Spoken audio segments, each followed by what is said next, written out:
तो किसी देवता ने जाकर भगवान शंकर से कहा कि भोलेनाथ, आप विश्वनाथ हो?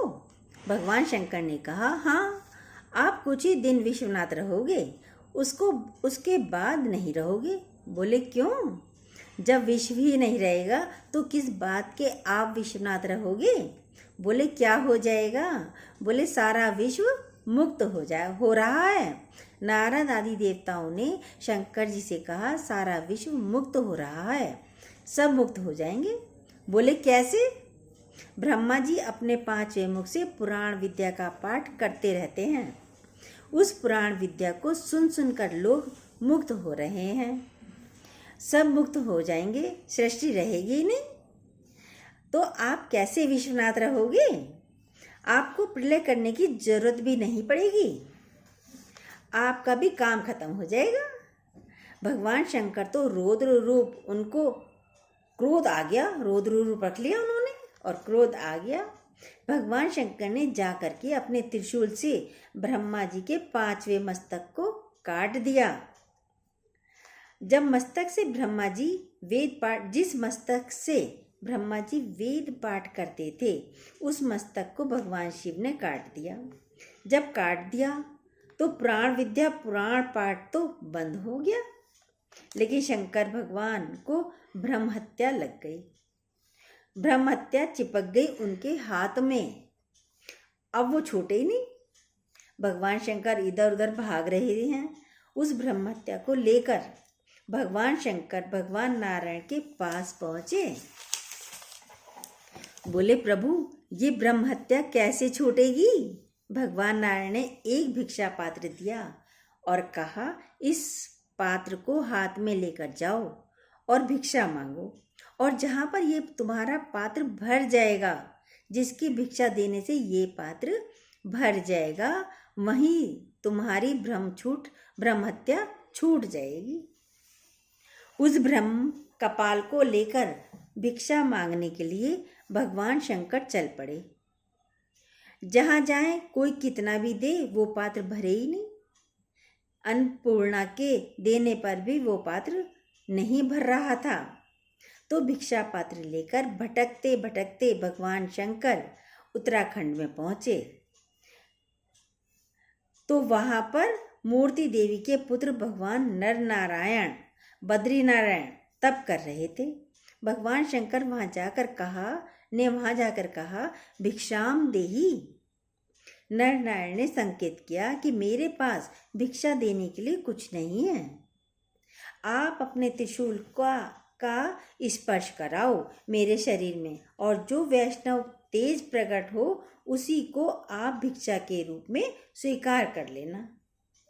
भगवान शंकर ने त्रिशूल स्पर्श कराया और भगवान नारायण के श्री विग्रह से जो वैष्णव तेज निकलने लगा, वो अपने कपाल में धारण कर लिया।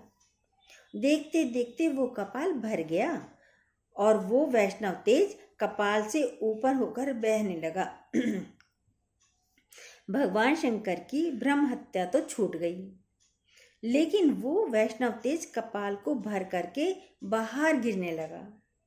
तो भगवान शंकर ने देखा कि ये तो वैष्णव तेज है, नष्ट हो रहा है, इसे अवशोषित कर देना चाहिए। और भगवान शंकर ने अपने तीसरे नेत्र की ज्योति से उस वैष्णव तेज को सुखाने लगे, और वो सुखाते जा रहे हैं और वो वैष्णव तेज उद्भव होता जा रहा है।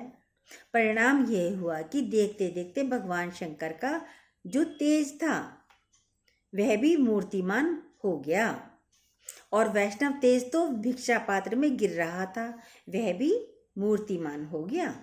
दोनों में महान युद्ध हुआ।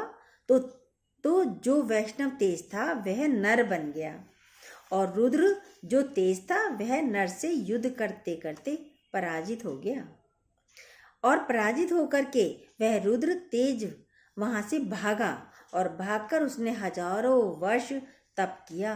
बड़ी लंबी कथा है, संक्षेप में बात बताएं। हजारों वर्ष उस रुद्र तेज ने तप किया और ब्रह्मा जी को प्रसन्न करके वरदान मांगा कि मेरे शरीर में 1000 कवच हो जाएं, और इस कवच को कोई तोड़ ना पाए, और जो एक कवच को तोड़े वो मृत्यु को प्राप्त हो जाए। ब्रह्मा जी ने वरदान दे दिया, 1000 कवच प्राप्त करके, और जो कवच तोड़ेगा वह मृत्यु को प्राप्त हो जाएगा। ऐसा विलक्षण वरदान प्राप्त करके वह रुद्र तेज भगवान नारायण से नर से युद्ध करने के लिए आए, और उस युद्ध में उस रुद्र तेज ने नर तेज को पराजित कर दिया। तो नर तेज ने भगवान नारायण के चरणों में बैठकर कहा, हे प्रभु, इस तेज को मैं कैसे शांत कर पाऊंगा? तो भगवान नर नारायण ने नर को कहा कि ऐसा करो, तुम भी युद्ध करो और मैं भी युद्ध करूं। एक कवच तुम तोड़ना, और कवच तोड़ने के बाद तुम मर जाओगे, क्योंकि वरदान है। तो तुमको मैं जीवित कर दूंगा, फिर मैं एक कवच तोड़ूंगा, फिर मैं शरीर त्यागूंगा, तुम मुझे जीवित कर देना। इस प्रकार नर नारायण दोनों ने समझौता किया और युद्ध प्रारंभ हुआ। 999 कवच उस रुद्रदेव के तोड़ डाले।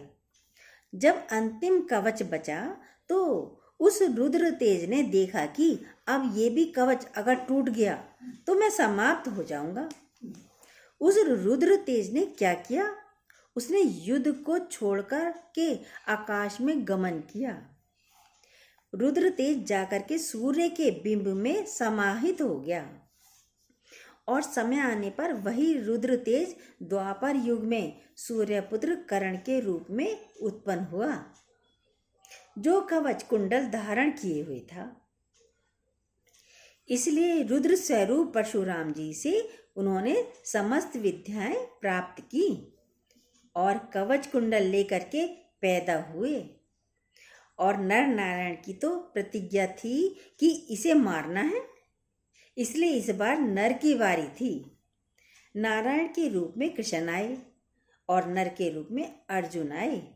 कृष्ण और अर्जुन ने दोनों ने मिलकर द्वापर युग में उस तेज को पराजित किया। तो ये कथा है पुराण में कि ब्रह्मा जी महाराज अपने 5वें मुख से पुराण विद्या का पाठ करते थे। उस विद्या को सुन करके सभी प्राणी मुक्त हो जाते थे।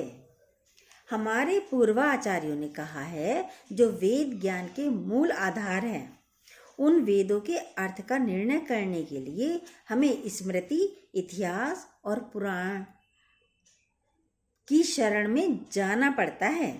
हमारे वैष्णव आचार्य कहते हैं, वेदों के अर्थ का निर्णय स्मृति और इतिहास पुराण से किया जाता है। वेद के 2 भाग हैं, पूर्व भाग, दूसरा उत्तर भाग। पूर्व भाग में कर्मकांड, उत्तर भाग में ज्ञान का और ब्रह्म का निरूपण है। वेद के पूर्व भाग ज्ञान का निर्णय स्मृतियों द्वारा होता है, और वेदों का जो उत्तर भाग है ज्ञान का, उसका तत्व निर्णय पुराण और इतिहास द्वारा होता है। इतिहास क्या है? रामायण और महाभारत, ये 2 इतिहास, और बाकी पुराण आप जानते हैं। तो इतिहास पुराण के माध्यम से ही ब्रह्म तत्व का, वेदांत का निर्णय होता है। इसलिए इतिहास पुराण की बड़ी महिमा है। और उन पुराणों में विष्णु पुराण परम सात्विक पुराण है। इस पुराण में ब्रह्म, जीव, माया, इनके तत्व का वास्तविक निरूपण किया गया है। तत्व के विषय में भी बड़ा मतभेद है। कोई कहता है आत्मा कुछ है ही नहीं, कुछ नहीं होती आत्मा। किसी ने कहा फिर चल फिर कैसे रहे हैं, कैसे हिलडुल रहे हैं? जैसे पान का पत्ता हरा होता है और कत्था भूरा होता है, चूना सफ़ेद होता है, सुपारी भूरे रंग की होती है, लेकिन चारों को एक में मिला दो तो एक गाढ़ा लाल रंग हो जाता है, एक चौथा रंग पैदा हो जाता है। उसी प्रकार प्रकृति के जो 5 तत्व हैं, पृथ्वी, जल, वायु, आकाश, अग्नि, इन 5 तत्वों के सम्मिश्रण से जो शरीर का निर्माण होता है प्रकृति में, उन 5 के मिलने पर जो 5 के गुण हैं वह तो रहते रहते हैं। लेकिन उनके साथ एक नया गुण पैदा हो जाता है, चेतनता आ जाती है। वह चलने फिरने लगता है, बोलने लगता है और आत्मा कुछ होती नहीं है। बौद्ध धर्म कहता है ईश्वर कुछ नहीं है, ईश्वर होता ही नहीं है, बौद्ध धर्म ये कहता है। जैनियों के यहाँ तो आज तक निर्णय हो ही नहीं पाया कि ईश्वर है या नहीं। वो कहते हैं हो भी सकता है, नहीं भी हो सकता। उसके बाद आकार के जब वेदांत में प्रवेश करो तो वेदांत में अभेदवादी लोगों ने कहा कि भ्रम तो नहीं है।